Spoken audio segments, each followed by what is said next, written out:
Hi, my name is Pamela Kidwell. I'm with the Business Innovation Center here at Gulf Coast State College, and we welcome you to another Enlightened entrepreneur. We're pretty excited about having this guy come in tonight. Allan Branch, I don't know how many of you have been on social media to visit with him and live the life through the eyes of Allan downtown. He's a pretty exciting guy as it relates to all the things he gets involved in, and he's on a mission to bring entrepreneurial spirit downtown to Panama City, and hopefully along with that will be Northwest Florida. So I'm not going to say a whole lot about Allan. I'm going to let him do the talking for himself. I do want to recognize a couple of people in the room. Professor Hernandez, who is standing in the back. So if you're in the entrepreneurial wing for the classes with Dr. Emmanuel, please make sure that you sign in the sheet because that's going to get you marked off on his class tonight. And also Lynn Eichler from the Small Business Development Center. He's in the back of the room. And hiding behind everybody is Steve Milloway, who's on the back row from Tech Farms. We welcome him tonight. And Adam Good on the back row. So I just want to make sure that you know there are some people in the room who are resources for you. So if you need something outside of this arm, please, please, please make sure you reach out to Nacy or myself in the Business Innovation Center. For students, we come to you at no charge, and we come to you at a minimal charge on some programs when you come to us from outside. But please know we are here for you, and we welcome your visits to the office. And I'll bring forward Allan Branch. All right. Yeah. Cool. All right. Can you hear me all right? Perfect. I'm very self-deprecating, so it's the pathetic entrepreneur story of Allan Branch. It often feels pathetic because a talk like this or a story about what I've been doing the past 12 years sounds really cool, but the reality that the ground level is like, it's just me and like Eric working in our underwear at home, and it's really not very glorious or like super cool. So I try to be self-deprecating. When Nacy asked me to do a talk, I had sort of a decision to make whether to be instructional, like, hey, this is how you could sell a tech company for multiple millions of dollars. Step one, create a website. Unfortunately, that's not my talk. Or you could tell them a story. The problem with telling them a story is you as people who are listening are trying to go like, okay, so he's telling me I got to do, you're trying to make my story into instructions when it's just a story that hopefully you listen to and you absorb these little nuggets of information and maybe wisdom or bad feedback or whatever you want to call it. But when you listen to my story, it's not about this is what to do. It's here are sort of guiding lights that worked for me and little nuggets of wisdom other people have passed to me. And so I'll tell you my story or part of my story. Yeah, so my grandfather, top left, and my grandmother moved to Panama City from Tallahassee in the 40s. My grandfather's an entrepreneur. They started Jimmy's Drive-In, which is here at the bottom left, and Tally-Ho Drive-In, which if you're like 60 years old and lived in Panama City, you're like, oh yeah, hot rods, and we used to drive around there. So your parents probably love Jimmy's and Tally-Ho. My grandfather also started car washes. And these are actually car washes and restaurants. One of the first drive-in restaurants in the country. My dad's car wash was one of the oldest operating car washes in the nation. They operated for like 60 years, which is like unheard of in those industries. My grandfather was a pioneer in those industries. My dad still runs the car washes. That's me in the red shirt at age 12. I was 12, but I thought I was a manager. You'll see that continuing through my life of how I just like, it'd be a lot cooler if I just was in charge. That's sort of my thing. And so my parents, my grandfather died in 1961, so I actually never got to meet him, but I have a lot of his stuff. My grandmother kept like business cards and things. And he has this legacy. My cousins still work at the restaurants he started. Grandkids that he never met still make their living off of things that he created. I think that's really special. I think it's really special to be an entrepreneur. It's kind of like you either have to be brave or ignorant, and most of the time I'm very ignorant, but I continue forward. But My family owns car washes. I grew up at the car washes. I thought I was in charge. My parents never said, go be a manager, young 12-year-old Allan. My dad one day walked outside, and I was 13, driving customer cars into the track. Just because I was a big 13-year-old, I just was driving their cars, and they didn't know. They thought I was 16. That's my whole family. We all worked at the car wash. The great thing about the car wash industry is it's very humbling.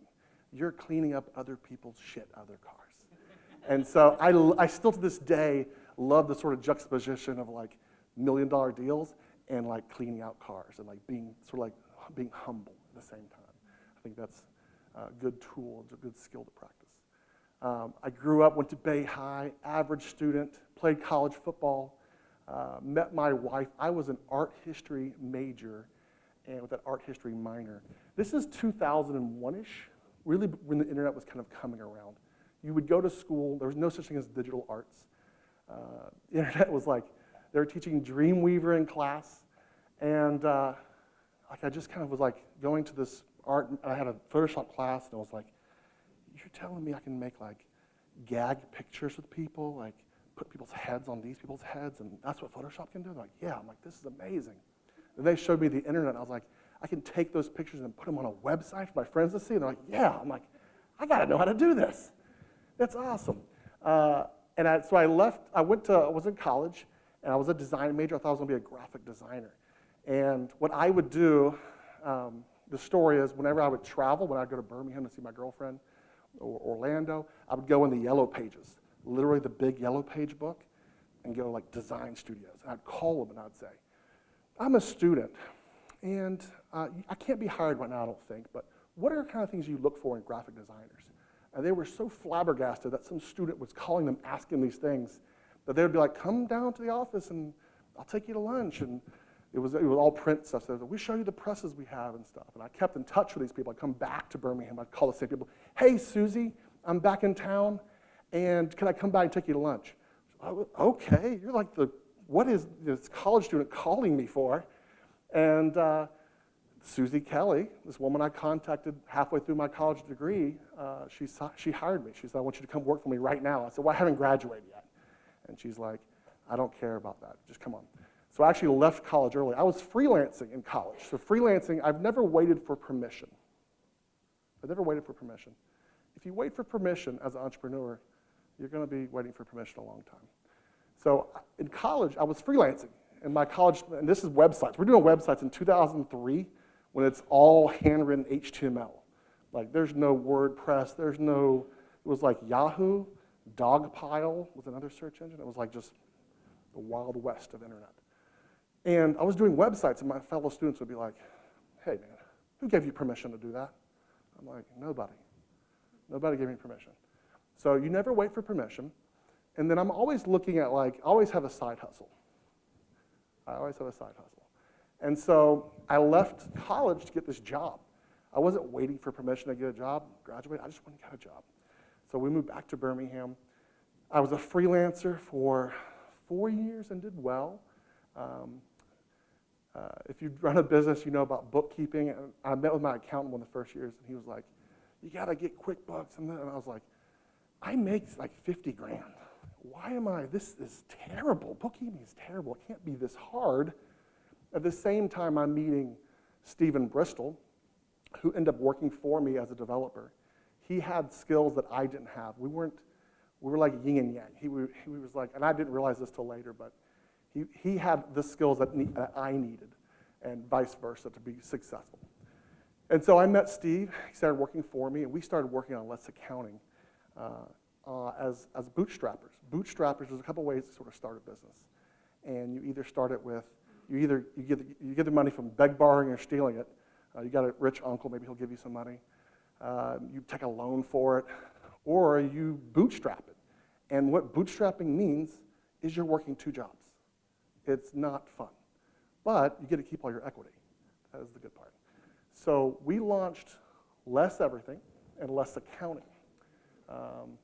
We had $0 in our budget. I think I had $1,000 in my checking account. My wife was pregnant with our first kid. And so, but it was always like, what's the worst that could happen? Like, when you're 25, Like, the worst that could happen would be like, I'd go live with my mom and dad, and like, we get the side room, and it'd be kind of embarrassing. But that's the worst that could happen. I'm willing to bet that. So we worked, and we worked our asses off. We literally, you're working 2 jobs, you wake up, you're working, you stop about 3 o'clock if you get up at 6. We'd eat dinner, we'd get right back on less accounting. We did this for years.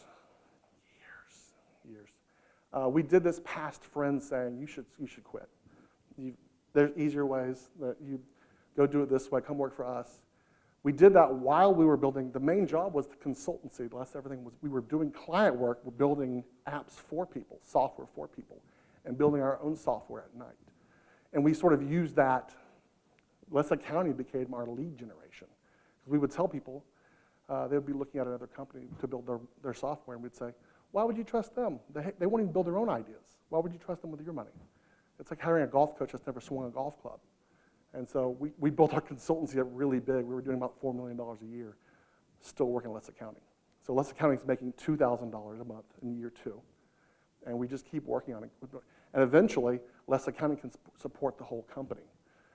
To do this, to bootstrap, you have to be the person that says, no, I can't go out this weekend. No, I can't go on that trip. No, I'm not watching that TV show. I can't watch Ozark on Netflix. I'm sorry, I got to work on this project. And you do that 10,000 times. You say no, and you work. And I think every really good business is built on, people look for success as like 1 or 2 decisions in life. Like, oh, I met this person, it was like huge, and we hockey sticked up, and no, it's just 10,000 little decisions that kind of just steer you in the right direction, hopefully. That's what it looked like. So it was like this accounting product meant for small businesses. We charged monthly for it.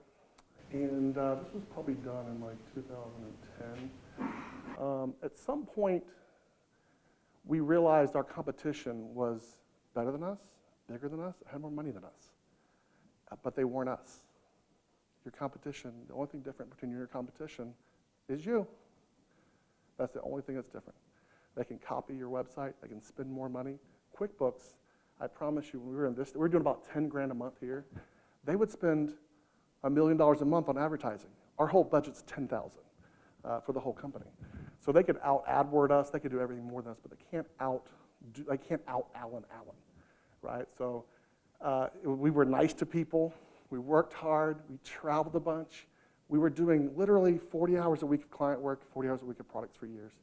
There was one time, we had this client, this is a good story. It was like a stock photography website, and they needed a prototype to sell to their board. And we said, we'll build you a prototype, just HTML, no databases, for 100 grand. We'll build it in 8 weeks. They said, okay. We want it in 4 weeks. We'll pay 200 grand. We said, when do we get started? And about halfway through that project, but we hardly ever said no to money. Less Everything was the name of the company. We said less everything except for food and money.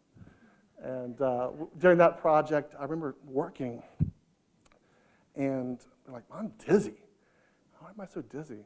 I had forgotten to drink water for like 3 days. I was just drinking coffee. And so I drank some water, took some vitamins. I could see colors again. I could hear the birds. I learned to watch my coffee intake. We traveled a lot. When the client would ask us to travel, we would always add a couple extra days and go see friends or go to a couple conferences. We always piggyback travel onto things. We'd go meet people and go to conferences, take people to lunch, and just be nice. How can we help you? What are you looking for? We introduce, are you looking for an employee? Meet my buddy over here. You know, we just connected people. That was our marketing, because we didn't have money to spend on marketing. Eventually, we learned to be ourselves.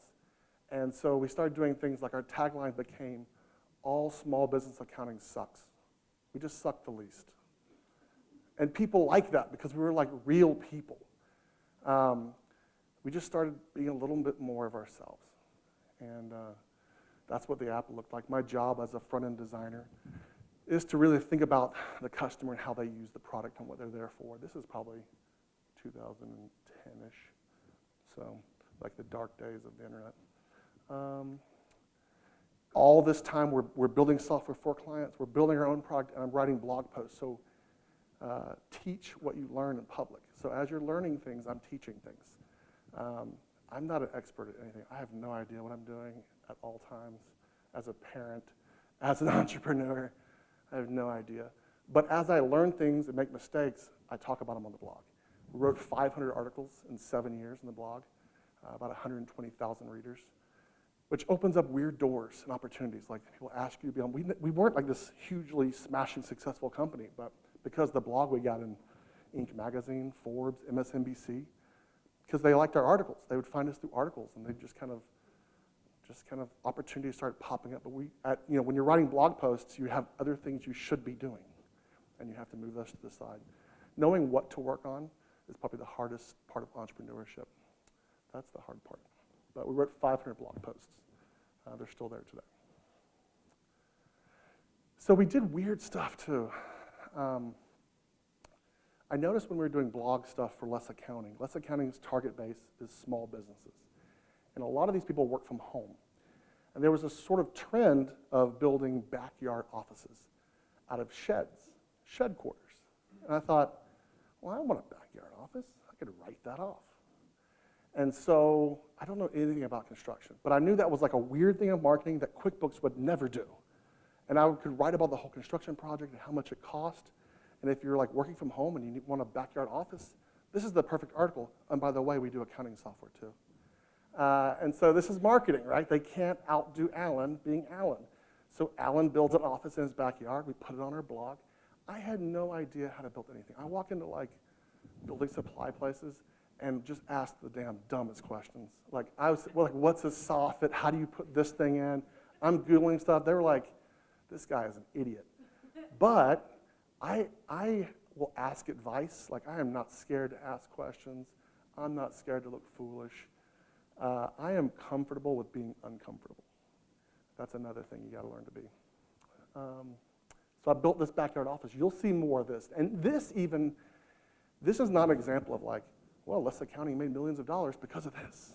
No, this is just one of the hundreds of little tiny things that we did to create this multi-million-dollar business that we sold later. But remember this will come back up later. This is an interesting example of how things link together, even though you don't even realize they do. We wrote ebooks. People would say, how do you run a consultancy and you're building this app? And so we started writing ebooks, and we made like a couple $100,000 selling these ebooks. And it's just teaching what we're learning. Like, here's what we learned. Building a consultancy. Make sure you're tracking the hours of your employees. Make sure you're looking at your bookkeeping, that kind of thing. So we wrote ebooks. My mom also, I was homeschooled, she'd always say, you need to work on your writing. I'd say, I'm playing in the NFL. We don't need to write.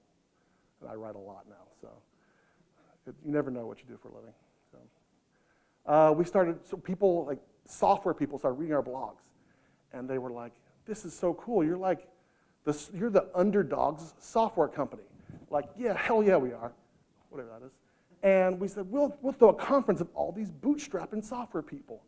And people were like, all right, cool. So the first year was 2009. We had Gary Vaynerchuk speak. If you know who Gary Vaynerchuk is, he spoke for like nothing because he was just a wine dude in New Jersey. Now he's like this famous entrepreneur. We had the last one here. This was just like a marketing idea for Less Accounting. Our friends wanted to come.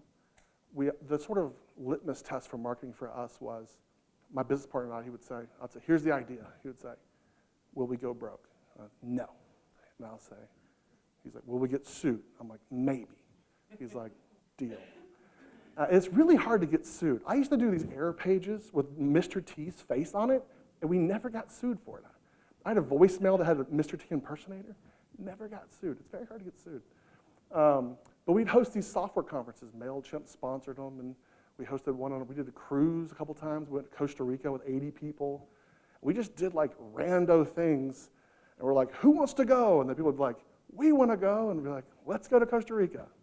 So it was just like, I had like no focus. I feel like Willy Wonka sometimes where I'm just like, let's go to Costa Rica, everybody. And they're all like, yay. So I would say with this, it would be like, do marketing sometimes it doesn't really make sense, like metric-wise. Like someone with an MBA would be like, oh God, look at that, look at those shirts. You look like a fool. People still wear these shirts. This was like almost 10 years ago. I still see, Eric's got one on right now. People just wear these shirts still. We give them away when we travel. We give away shirts and stuff. It's bizarre, but conferences was fun. That's Eric, the guy back there. We started in 2000, he actually told me 2010, I was like, software companies need videos. And YouTube, this was 2010, like YouTube was like just becoming like Google had just bought them or something. And so I met Eric. Eric was locally, went to Rutherford, and I was like, can you do these kind of like software videos? And he's like, yeah, here's one for less accounting. And I was like, I could sell these to my friends. And Eric's like, yeah, I want a job. I was like, let's go. So we started this video production company like 10 years ago. And we do like rando things, like that's Eric dressed up as a wrestler. No real reason why. That's Eric with a whole bunch of bacon. No real reason why. That's what we call marketing nowadays. And so we still do video work. Less Films is like this really weird, there's like 3.5 people now. We were at 6 a couple years ago. I'm trying to figure out like what size the company should be. Sometimes you grow companies thinking that that's successful, but that's not necessarily successful. But so we did the video work. We did that for clients. We did it for Grasshopper and Salesforce, and Eric's been to France and all over the world filming videos for software companies, which were the people that read our blog. See how the little blog thing, these little tiny things, I'm gonna talk about the Shedquarters in a second, but we sold Less Accounting in 2016. We just kind of like, it was just time. It was like, we need to start going to accounting conventions. I was like, I don't want to go to accounting conventions. And Steve's like, me neither. We're like, you know, let's get rid of this business. And we did it for 10 years. So it's like, I don't think anyone would say, oh, you gave up after 10 years? You're so lazy. And we sold it for 7 figures. So we did really well. We owned all the equity. The company, which was a little blow to my ego, that we said, like, how long do you need us to vest for? How long do you need us to work for you afterwards? After the sell, they said, just give us the code base, we're good. I was like, you don't need my expertise? They're like, no, we're good. And they don't give a shit about me. But anyways, I need to be wanted sometimes. So we sold Less Accounting. So we have this little pile of money now, tiny little pile, that the government took like 30% of and just like stung in their pocket. We have like the blog. And we're not, at this point, we really stopped consulting about 2011. Less Accounting revenue grew. And we just kind of got tired of clients and their bad ideas. But you know what I do like more than bad ideas? It's money. So we went back to consulting because the money is really good. And so because the blog, I had this guy, we announced we sold Less Accounting. And we thought like, we'll just take like 6 months off, a year off or whatever. We had like a whole bunch of leads come in and we're like, no, we're good. And they're like, we'll pay you. And we're like, when do we start? And so my buddy Andy was like, we're launching a website called WealthFit.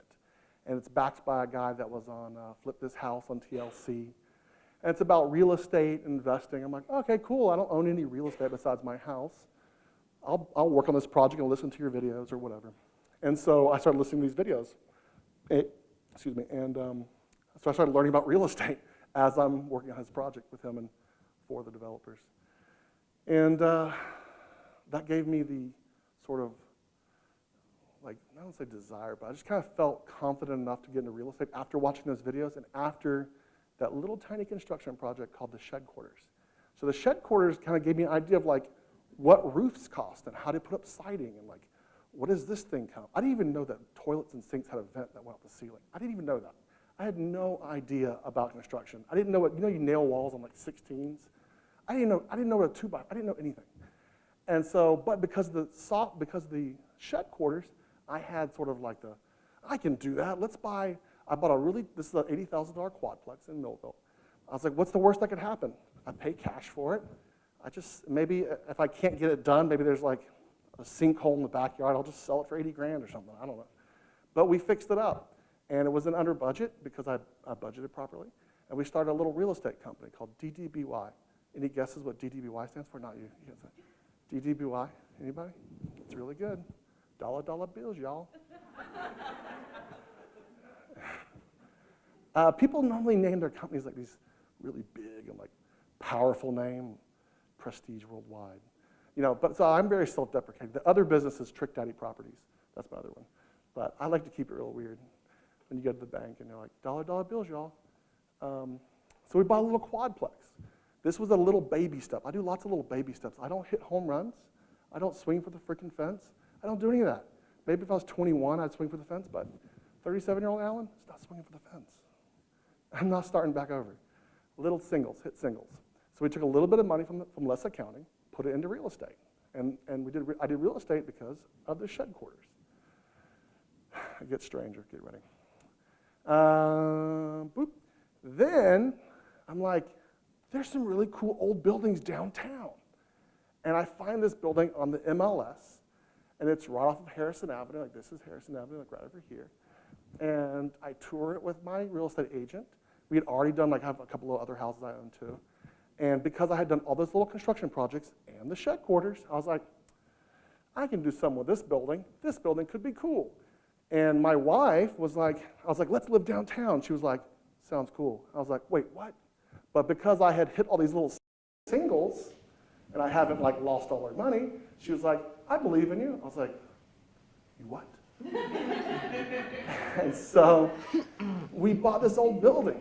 And because I had the construction experience, I was like, I can tackle that project. That's not a giant leap. Could I have gone from freelancer in Alabama doing logos to this? No. You have to do all the little tiny things to get to the big place. People don't talk about all the little tiny things you do. They just want to jump to hit home runs. They don't want to go to batting practice. They don't want to hit singles. They want to hit home runs. And nobody jumps from right into the plate and hits home runs. They hit singles. So this is more of a, I wouldn't even call this a home run. So we bought this building, and I was like, this is a cool building. We're going to build it into our house. I've got a video production company. This could be like a little thing on Facebook, maybe? I don't know.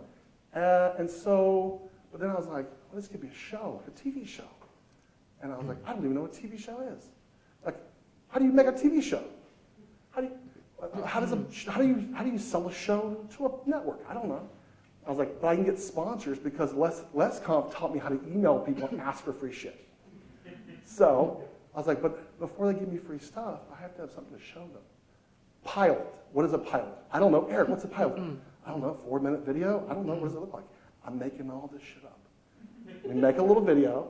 We put it on a web page on the Les Films website. We're a video production company that's been around for 10 years. Here's our pilot.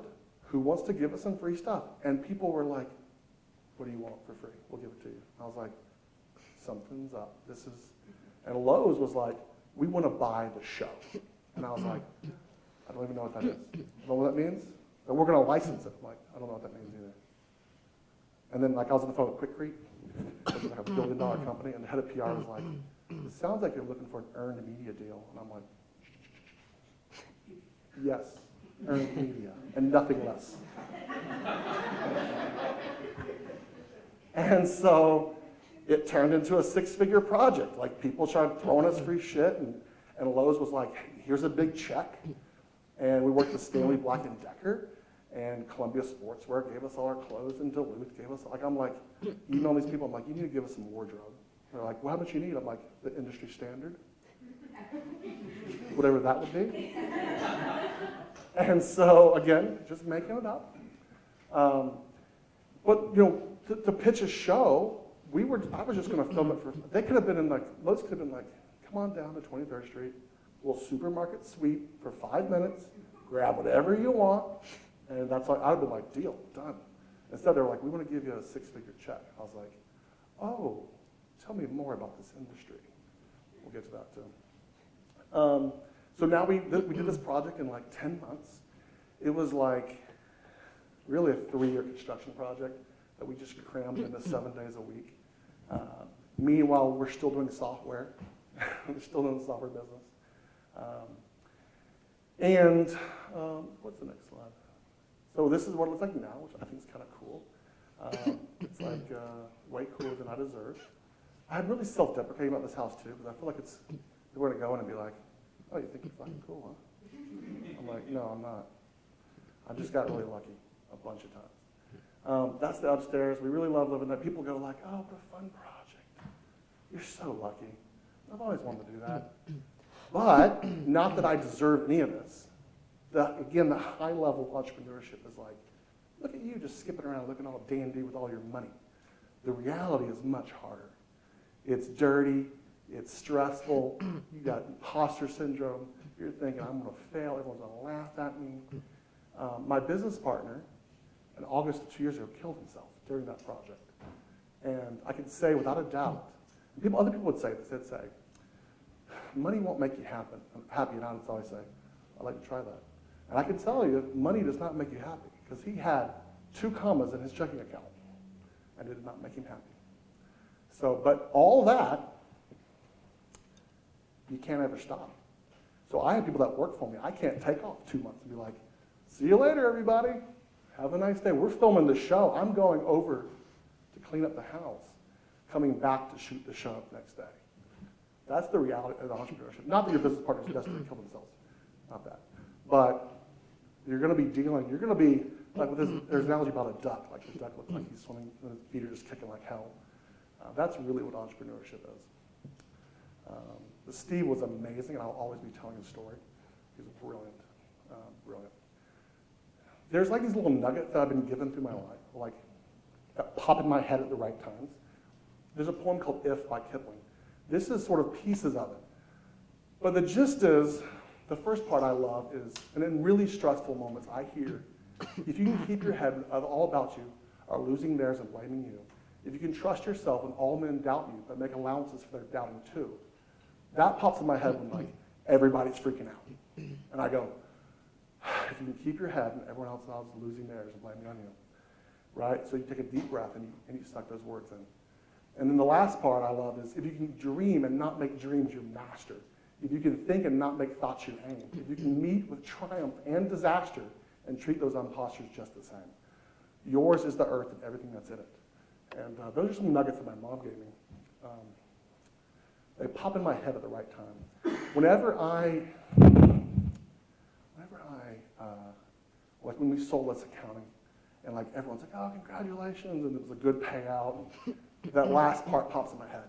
Triumph and disaster are just imposters. Nothing's ever as good or as bad as it seems. And you're not hot shit. No matter how much money you think you have, you can lose it all. And those words pop in my head, so I love that poem. Now, we're still doing a little bit of software. We're doing video stuff still. We're talking to REI and a few other companies about doing like outdoor shows, and we're shooting another show for Lowe's right now. And I don't know anything about shows. And so, and we're buying buildings downtown. So this building's actually right in front of my house. We're gonna open a brewery, open that there. That's down Harrison. This is on 6th Street, which is this old building. It's kind of cool. I love the stories of the old buildings downtown. I think that's really special. And I want to preserve those stories. We're shooting a show for the brewery. Again, I have no idea how this works. I asked for advice. I talked to my contacts at Lowe's, and I was like, how do I pitch a show to Hulu? And he's like, oh, talk to this person. And so I just asked for help and advice all the time. We're shooting the brewery. It's like my house. If you can't tell by the graphics, is like here. The brewery is there. So I think it's kind of cool to have a brewery in your backyard. We'll see how well that works out for me. That's my architect. But we're shooting a show again. I don't know anything about shows. I'm making it up as I go. And about 10 years ago, I heard this guy, he said, like, write your story. You're the author of your story. And I thought, like, because I tell the stories of my grandparents, but like, there's this interesting thought of like being intentional. Like, businesses don't just create themselves. Like, you don't go like, oh, whoa, these clients. Thank God. This multi-million-dollar business. Surprise. Unless you inherit something, you have to work your ass off for it. And the whole time, like, thinking about the story that you're crafting, like, I want my kids to tell my story like I tell my grandparents' story. Like, I think you have a really unique opportunity as an entrepreneur to like change things, whether it's online, whether it's downtown, but you're like Willy Wonka. Like whatever you can dream up, you can just, if through hard work, you can get it done. It's really not beyond hard work. You don't have to be a genius. I'm not super smart. And that's my story. That's my kids. And I'm here for questions too, which is always super awkward because there's always this weird lag. But I'm pretty transparent about everything as well, except for like social security number and how much money I make, stuff like that. Well, I'll tell you income levels if you want to know that. Well, not that high. Yeah. Okay, so Am I happy? Yes, but I'm never satisfied. Right? Like, oh my God, like my life, I could stop working right now. Why would I? But like, why? I'm 37. My aunt sold her company for like $300 million, and she's like 55, and she's bored to tears. So yeah, I'm happy, it's not satisfied. We'll see what I can't do. What can I not do? So I got a question about the printing building you got downtown. Which one? The one that you're renovating, the old print building or whatever it's done. Yeah, this one? Yeah, that old town. So you're going to put residential and business.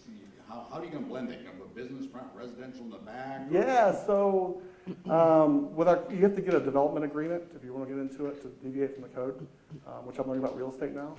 I'm not a real estate developer. I'm just going to read the code book. And you don't have to you basically put apartments above it about $110 a square foot using steel or web beam trusses. I could get around the Fair Housing Act if you put a bathroom in the bottom with a unit. But yeah, mixed use. Mixed use is like the holy grail of urban redevelopment currently. So that's the plan. But I'm not moving on that project until I get the other buildings around it, or I convince them to do something. This will be the first project. We're getting into permitting next week on that, which is commercial in the front and 3 units of residential in the back. So. Yeah, I know that at least some of us are here to learn how to start up a business and do a business plan and stuff. And I noticed the brewery, and I wondered, is there behind that some business plan research that says that that's going to work or not? I would say if you're looking, my button popped up. You really only need a business plan if you're asking for someone for money. Do I have a business plan? Yes. I know the founder of Enlightened. All right, so I probably toured 35 breweries. My CPA is a brewer. My attorney was a brewer, works only with breweries. And so do I have research? Yes. Am I waiting for someone's permission to tell me how my business plan works? No. No. My uncle's at MBA too. But I'm no dumbass. I can go like, how much is the debt service? How many beers do we need to serve? Can we get that many people? Customer acquisition costs. I can do that. I think people get caught up. If you're asking, do I need a business plan? Does anyone need a business plan? I think thinking through the steps of starting a business is very important. I think creating false hurdles is the number one thing that never happened for anyone. Oh, I included that thing about my son and my wife being pregnant because that could have been a hurdle. Like, when the baby gets 3, then we'll start a business. They're just invisible hurdles. You can just create all of them. Business plan can be one. People will sit on a business plan for years and tweak it and just use it as when I got that business plan done, it's done. And it won't work sometimes. But a business plan can save you too. If you are asking for money, you'll be required to have one. So I'm not a huge proponent. Other questions?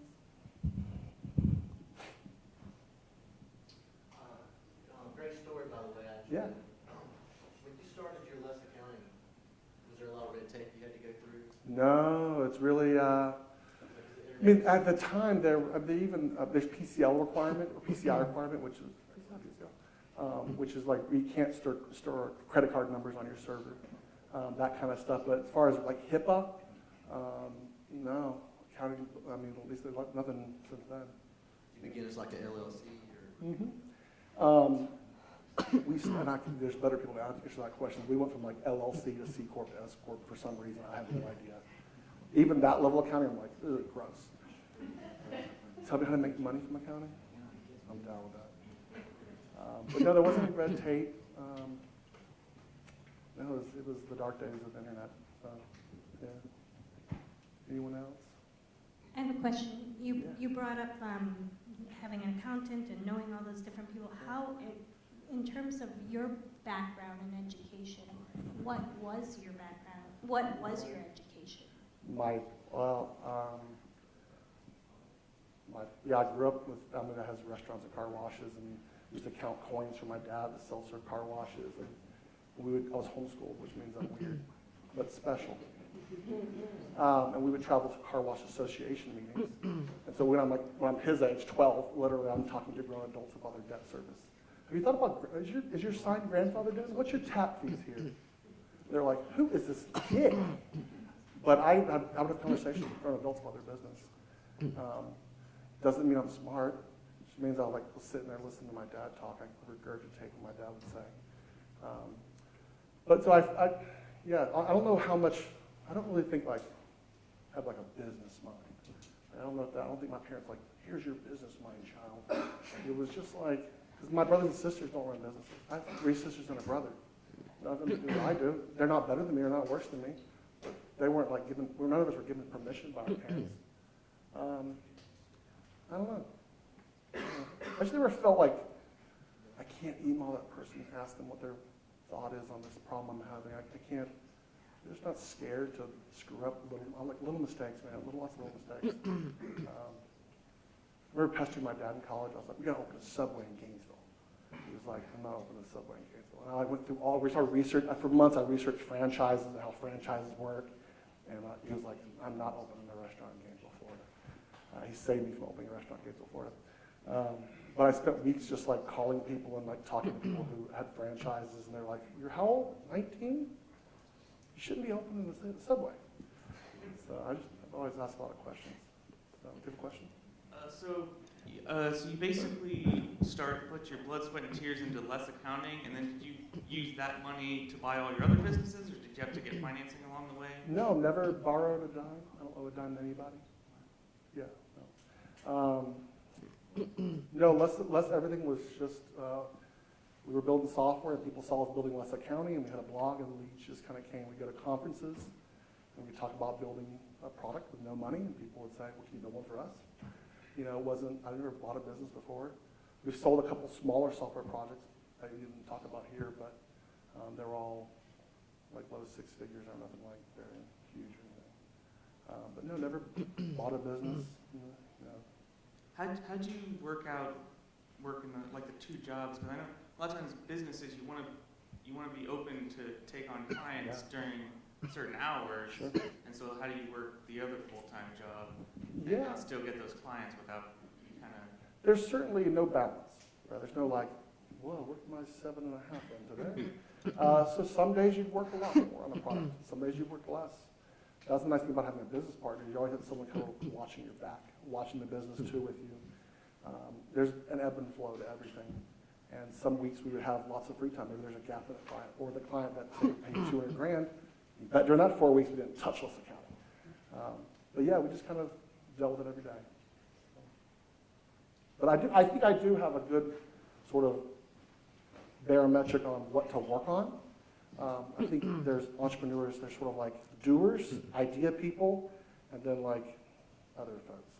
And you have to kind of bounce around. Like you can't be like the idea guy that can do nothing. And you can't just be the doer, because then you're just like doing stuff and you're not looking up to see if the ship's heading towards the iceberg. Right? So you have to have like this balance, you have to be bouncing around. You have to be, consciously knowing, at least when you're writing a blog, I need to write a blog post this week, or my readers are not going to be, you have to be consciously looking for, where do we get money in 6 months? Can we cash flow? Do we have leads? Is there a conference I need to travel to in 6 months? So it's like looking at, it's like a farmer. You're like, mowing your fields or something? I don't know. And then you're like planting seeds for later, I guess, or something. But it's like that, I guess. So did you have like your full-time job was like a home job that you could switch between the two? Yeah, we worked from home. We built, the less everything was a software business that we built software for people. Similar to less accounting. So if you had an idea, if you were like, I want to build a product that syncs Google Calendar to this thing over here, we'd be like, we can build it for you.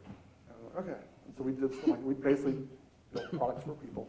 And we use less accounting as like the trust builder in the sales process to be like, see, we did it for ourselves. We can do it for you. So yeah, so there was no, we were the bosses of both companies.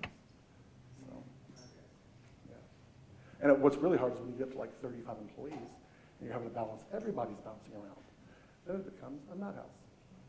Do I need the mic, or is that Yeah, for it helps, recording? it helps with the recording. Okay. Thank you. I'm just curious if Yeah.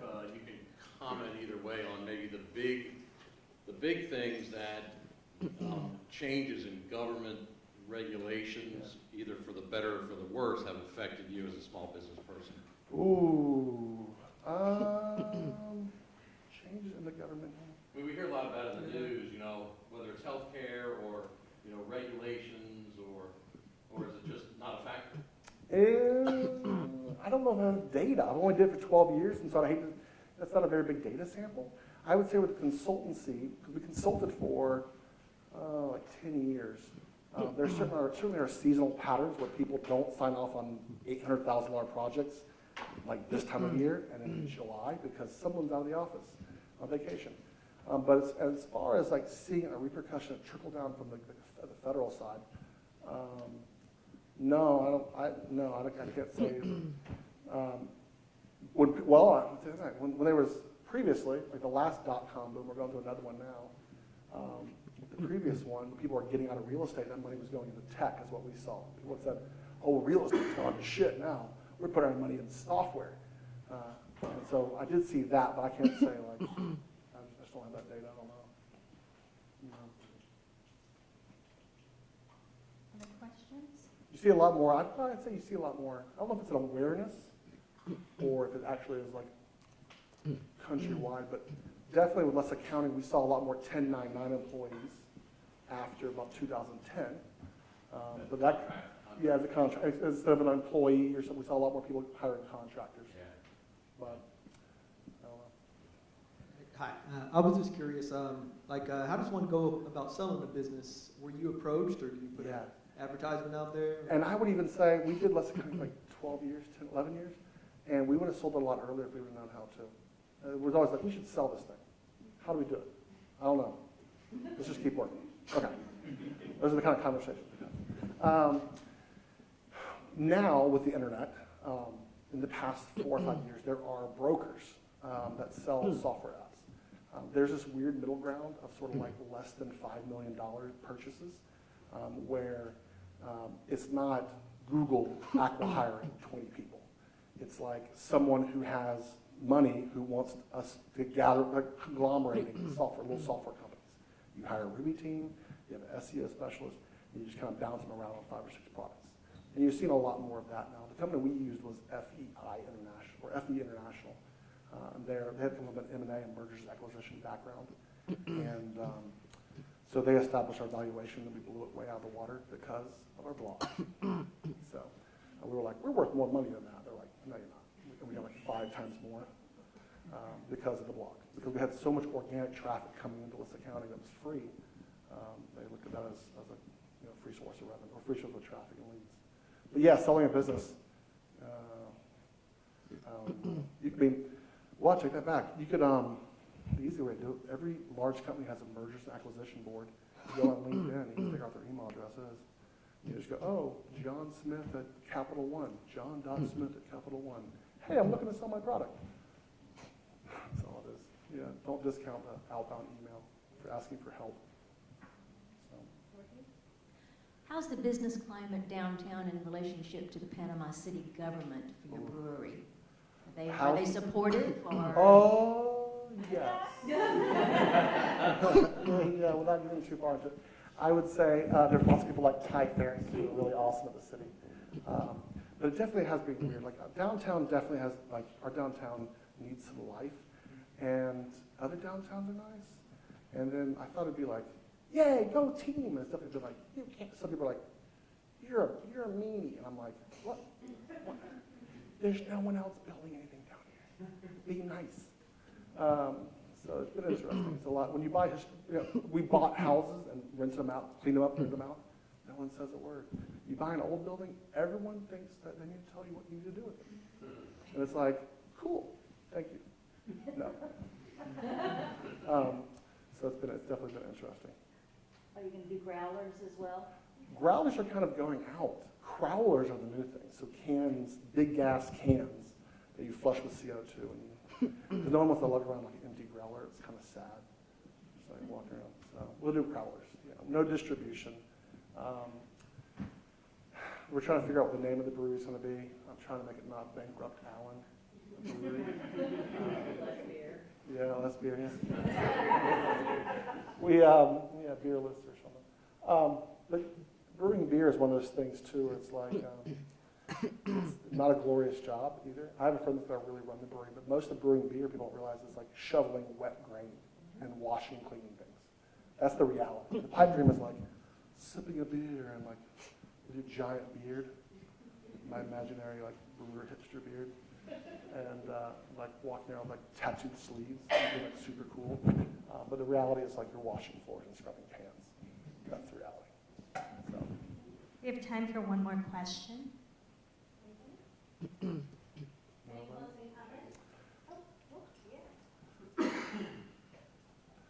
When you set a goal for yourself or for your businesses, how do you break it down into manageable sections? Interesting. We actually had a piece of paper my wife found like 2 years ago, and she was like, "Look, it was our goals from when we just got married." And I was like, "Oh." First time I saw that thing, I forgot all about it. I was like, "Whoa, we actually did a few of those things." But they were super low. She was like, "First 2 years of marriage, we go to Disney World." I was like, "Well, Disney World." I don't really, so I do look at businesses like where they need a cash flow or where I want to take a business, like 6 month, 1 year goals. I don't really do like, what this business needs to do. I really look at like, I want to build lifestyle businesses, which sounds kind of crazy. I don't really look at revenue as much as like, I want to make money and I want to talk to anybody. How do I get there? So I definitely don't do checkup. I don't have a mentor. I just have this paranoia, this entrepreneurship paranoia, where I'm always like these constant sanity checks. I look at my books. I'm like, okay, I'm doing it. Yeah, okay, I'm tracking this way. I'm not losing my ass. Okay, you know, I'm doing marketing. I have a good awareness of like putting seeds in the ground, but I don't write down goals and like work in reverse too much. I don't. God, I wish I. What's always weird about speaking like this is like, I want to be like, here's the 3 steps. Goals. You gotta have a goal. Goals. And you're like, goals. Hell yeah. And everyone walks out with goals, and we're all successful. But the reality is, you're just like constantly checking back over to your stuff as an entrepreneur, going like, am I going crazy here? That's what's nice about having a business partner. You go like, that's a bad idea. But that's a good idea. He would encourage you, or they would encourage you, or tell you if the idea was bad. But I definitely don't go like, what I'm trying to get done next. Yeah, that's a bad answer. I'm sorry. Goals.